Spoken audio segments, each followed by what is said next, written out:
protein meeting Yeah. Good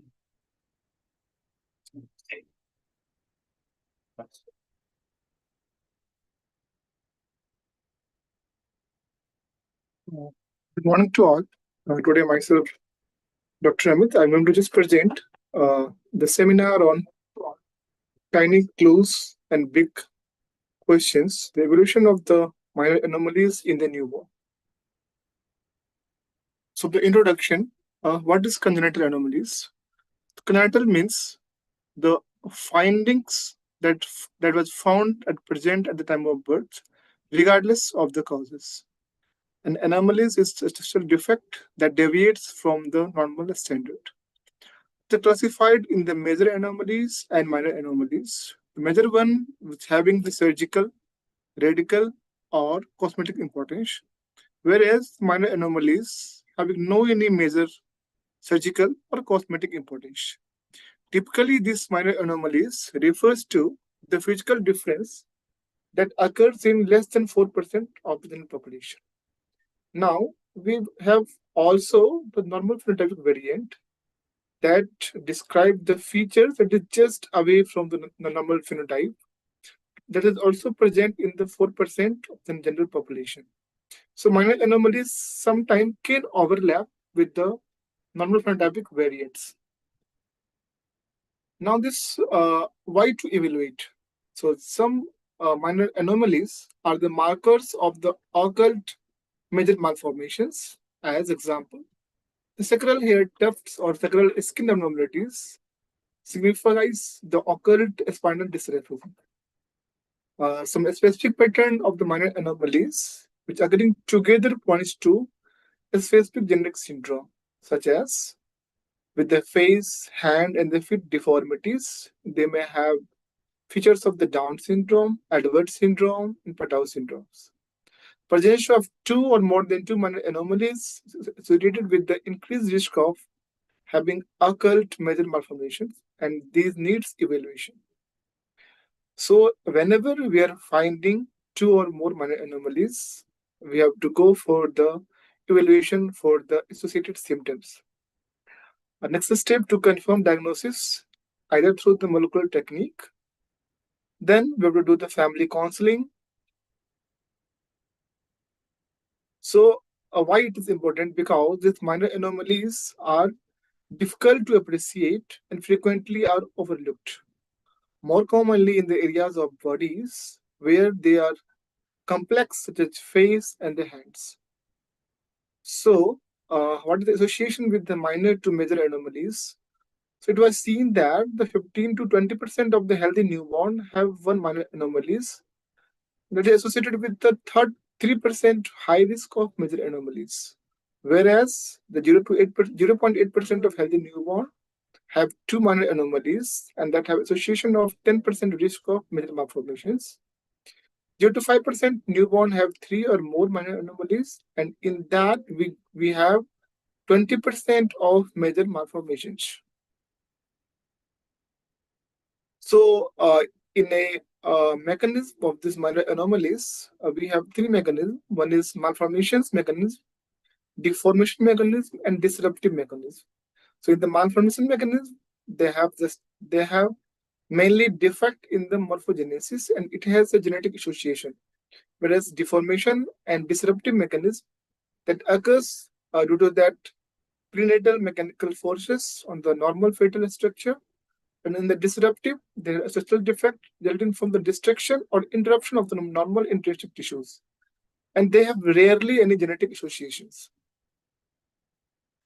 Now coming to the specific one. So this consideration in a specific way, the prevalence of a specific minor anomalies varies by the facial, racial, and the ethnic group, such as the Mongolian sports are much more frequent in the Asian and the African Americans. In some of these normal minor anomalies may have that normal phenotypic variants, as neonatal teeth is normal variant in the Native American population, And upward slanting of proper fissure is normally considered as normal variants in the Chinese. We have to search for the family histories if you are finding of any minor anomalies, because some of them has familiar association, just like isolated syndactyly of second and third toe, and also of the isolation in the curving of fifth digit have familiar association. Coming to the specific one, the first one I would like to discuss as periauricular ear tag and the pits. So the periauricular tags are the small skin-colored nodules found anywhere along the line drawn between the tragus to angle of mouth, whereas periauricular pits are a small opening at the anterior margin of the crux of the helix, what we have seen in the figure. Now coming to pathology of periauricular tags and the pits, usually the ear begins to develop at 6 weeks of gestation from first and second branchial arcs. It was a series of the 6 mesenchymal proliferation that is called as hillocks of the his. The first branchial arc usually forms the first 3 hillocks that forms the tragus, crux of helix, and the helix, whereas second brachial arc forms the rest of 3 hillocks that forms the antihelix, scaphoid bone, and lobules. So this periauricular pits usually caused by the faulty or incomplete fusion of the hillocks, whereas the tags usually caused by the supernumerary development of the first 3 hillocks of the first brachial arc. Now, both are found either in the isolation or as a part of genetic syndrome. The prevalence of isolated ear tag is 1.7:1,000, with the bilateral lesions is present in 6% of the cases, whereas isolated ear pits have prevalence of 0.1 to 0.5 per thousand. So with the 20% of having bilateral lesions. They have autosomal dominant inheritance. So we have to see the family history of any abnormal ear formation or hearing loss. In these cases, they need the assessment of the hearing in both the ears. With the abnormalities of the external ears, then we have to find out any of the occult abnormalities in the middle or inner ears.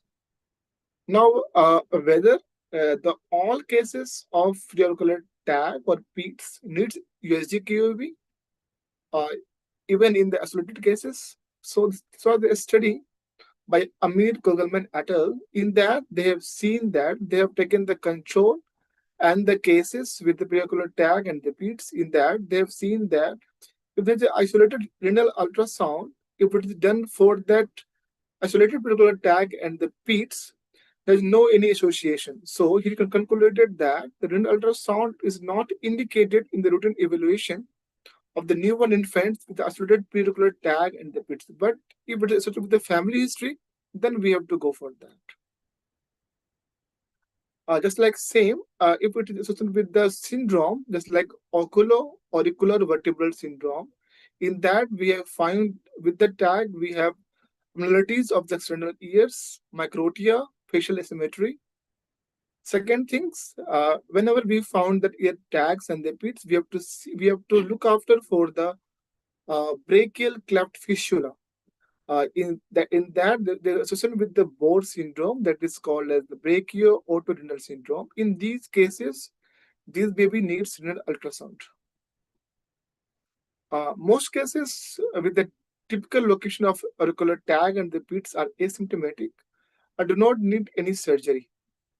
Sometimes these pits can retain the epithelial and the sebum debris.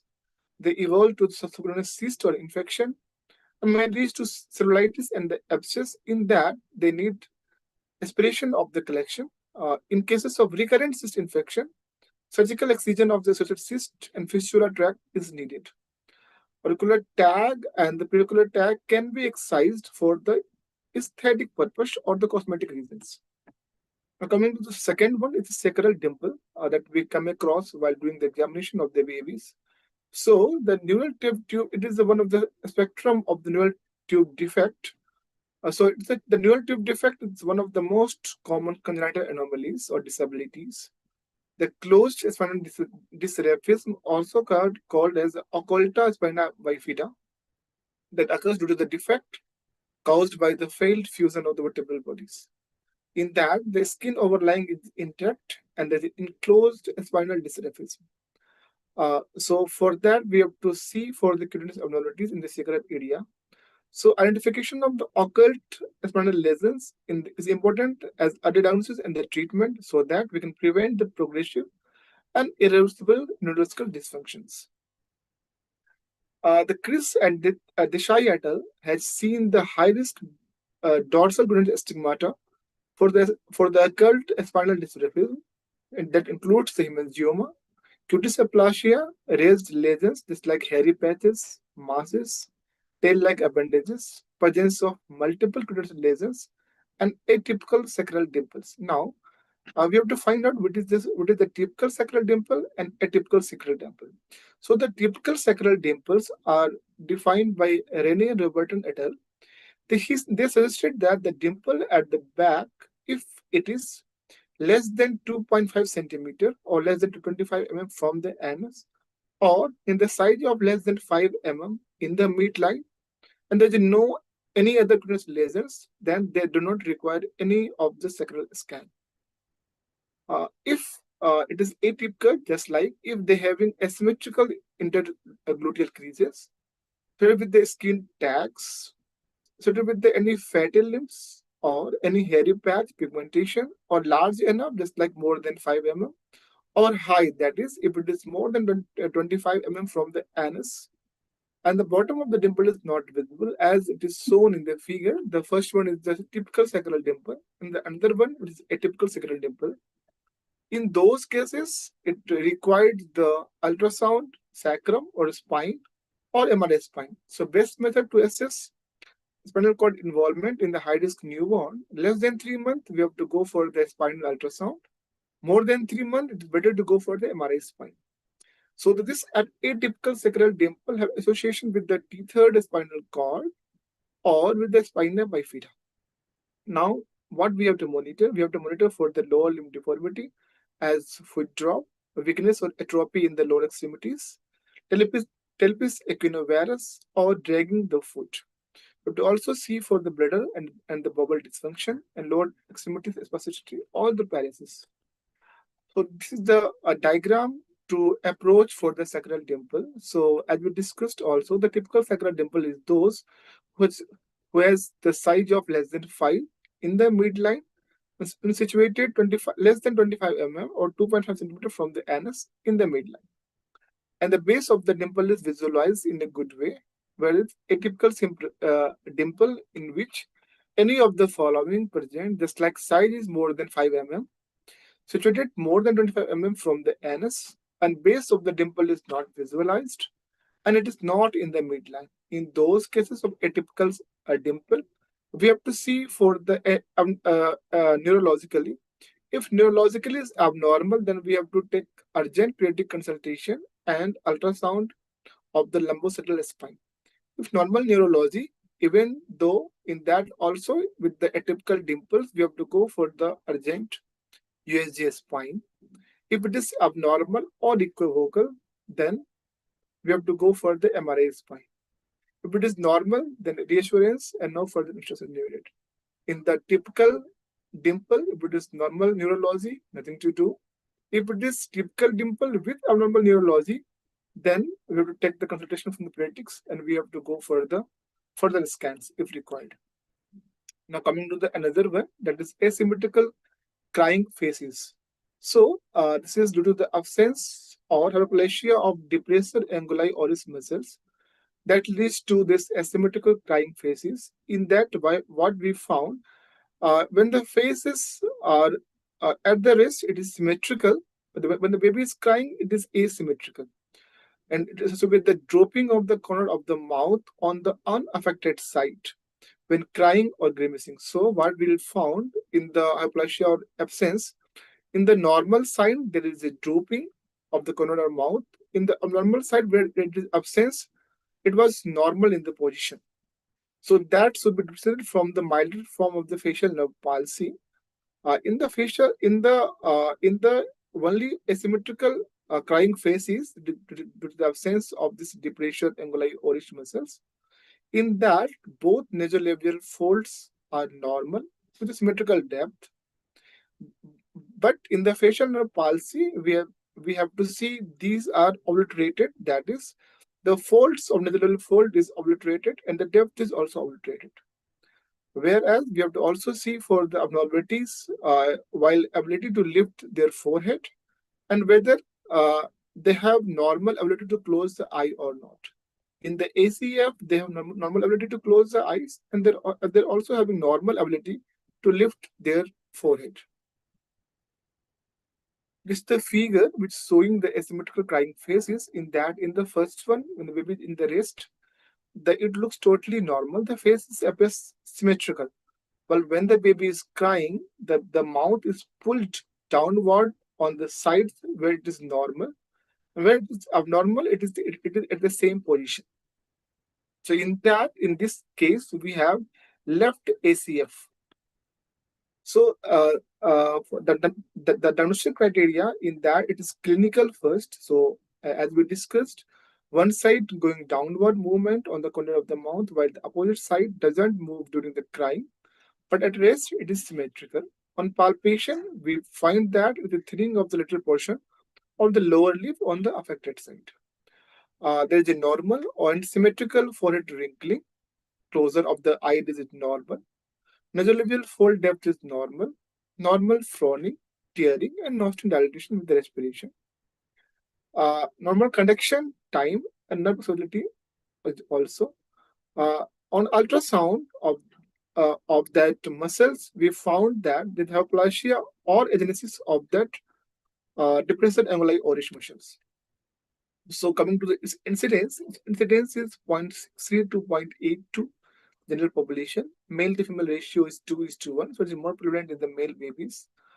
More prevalent to the left side of the face. Etiology is multifactorial. It was exact etiology not known, but seems to be associated with the intrauterine molding, quality muscle development, nerve compression, subclinical viral infection as the torch infection was suggested.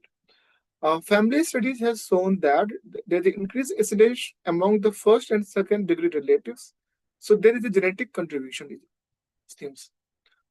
This asymmetrical crying face is associated with the congenital heart defect as VSD, ASD, PDA, and TOF. So in these babies, they should be screened for the echos to see any congenital heart defect. They also system for the CAT syndrome. For that, we have to go for the calcium because they have the hypocalcemia, cardiac malformation, and immune dysfunction. This subset of patient with the asymmetrical crying face is having failure to thrive and development disabilities in the future, so they need to have long-term follow-up. Now, for the prognosis, what we have seen that with the progress of the time, it usually become less obvious. If it is with the nerve compression, it resolves by its own. But when it is due to the faulty muscle development, then the remission is somewhat less likely. And in those cases, the plastic surgeon consultation is advisable. Now coming to another one, it is called aplasia cutis congenita. So this is the absence of the skin on any part of the body. Usually it affects the scalp in 70 to 80% of the cases. So it may be either either it is solitary lesion or associated with the skull and durameter defects. Incidence is 3 to 10,000 of the live birth. Coming to the pathophysiology, some theory suggests that it is the environment of the factors suggests obstetric trauma, endouterine infections with Bacillus zoster or herpes virus, or sometimes due to the exposure to the cocaine or methimazole. It also has association with the trisomy 13 and Adams-Oliver syndrome, in that it has also have limb defect, cutis marmorata conjunctiva congenita, CNS, and CVS abnormalities. Coming to the complications, usually since there is a lack of skin, so it leads to local infection. When it is at the scalp, it leads to meningitis, bleeding, and split sinus thrombosis. Mortality, if it is not get treated, 20 to 50% depending on the size of the location and associated other malformations. So a small sized and which the location which is lateral to the midline doesn't require any further evaluation. But if it is size more than 5 mm or located in the midline, then it is raises the suspicion of damage to the skull or durameter. And in that, it needs the cerebral and spinal MRI. Outcome is usually good. A small defect usually evolves towards healing within a few weeks through progressive cellulization and atrophic hairless scarring. The large size of a defect usually require surgical repair with autologous or biological grafts. Now coming to the another one, it is called as entirely placed anus. So this is one of the proposed classification from the ARM Net Consortium. In that, the position of the normal anus is midway between the vaginal forehead in the girls and the sacral scrotal crease and the coccyx in that. So it should be midway between these two landmarks. So how this API, this is called anal position index, is done. So it is done by dividing the distance between the forehead in the vaginal forehead in the girls or scrotoperennial folds in the male baby to center of the anus and to distance between the forehead and the sacroparental fold to the tip of coccyx. So what is the normal value? So normal values in the female is 0.44 plus minus 0.05 and the male baby is 0.58 plus minus 0.6. So physiologically in the female it is somewhat anteriorly placed. So the incidence of anteriorly placed anus is 5 to 10%. More frequently affects the girls. In the male babies, sometimes due to the exposure of the DDTs in the pregnancy, it may affect the male baby. So what is the definition of anteriorly placed anus? It is done by the Sarma et al. In that, they have seen that the anal position index in the female, it is less than 0.34. In the boys, less than 0.43 is called as anteriorly placed anus. But this API or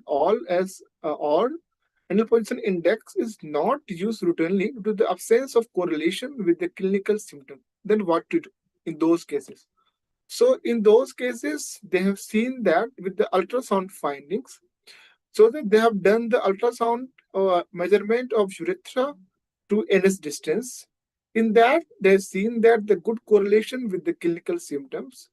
In that, the urethra to anus distance over 17 mm has required medical treatment. If it is less than 17 mm, then they require the surgical treatment. So this is a study in that they have seen that the correlation of urethra to anus distance of less than 17 mm as a cutoff to see that endoductal malformation. In that they have seen if it is less than 17 mm, then these babies require surgical intervention.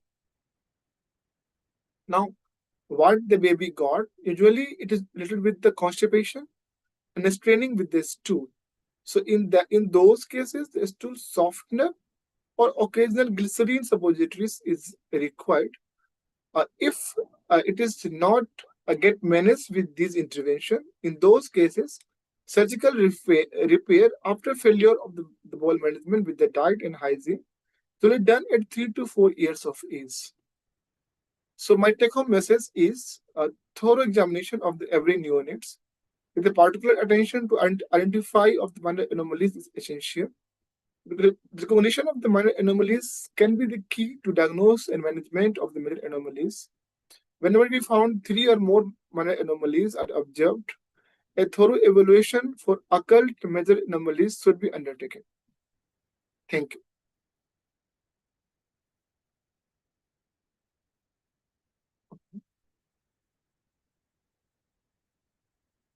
Any queries? Okay, we can unmute that. Anyone has joined right now? No, sir. No. 2 members.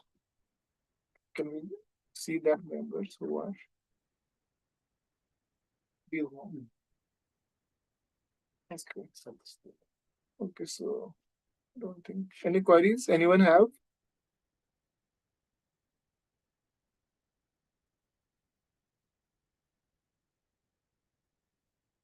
Okay, now then we can stop. We can end that session. Thank you for all for listening patiently. Thank you.